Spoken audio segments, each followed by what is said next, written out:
дали почнавме во пета брзина. Вие да почнете во пета брзина, кога предходно овој дел од салата ќе се потруди, ако не ви ги скрши нозете, бар да ви го скрши вратото. Тоа беше почетокот на ова парламентарно мнозинство. Обид за убиства.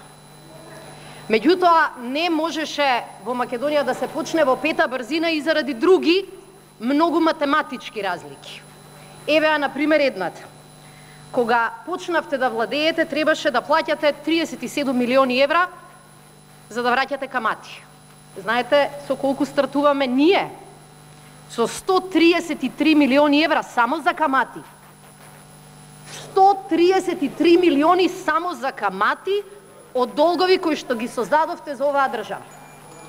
Знаете колку пари само во декември требаше да се плати да се покријат вашите долгови само во делот на Скопје 2014. Една запирка 6 милиарди. Знаете што? Затоа денеска имавте многу зборови, а ниту една бројка. Немате ниту една бројка, заради тоа што не можете на јавноста да ја објасните како очекувате една влада за не помалку, значи за помалку од 10 месеци, да го сработи тоа што го упропастивте за повеќе од 10 години. И денеска за тие 10 месеци ќе зборуваме. Ние сите знаевме, да не се лажеме, сите знаевме дека ќе не чекаат многу дупки.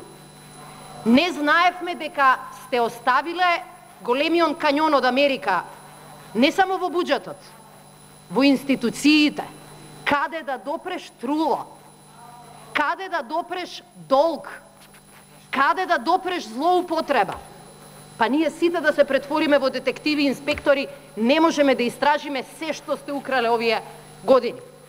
И јас ќе се согласам со една реченица која што ја кажавте, а тоа е дека многу граѓани, без разлика за кого гласеле, дури и тие кои гласеле за нас, имаат доза на незадоволство. Ама ќе бидам искрена и ќе кажам од каде им доаѓа таа доза на незадоволство. Од тоа што ќе ги видат десетина луѓе потпишани на списокот на интерпелација, а тие се уште не добиле 100 години робија што ги заслужиле. Ете, за тоа е незадоволството на граѓаните. Чувствуваат дека нема правда заради тоа што заробената држава уште дава отпор. И се трудите со пари, со луѓе, со врски, со обврски кои што сте ги создали и ни судството и ни обвинителството, да ги чува овие први луѓе кои многу чудно денеска ги нема, а не се само на суд.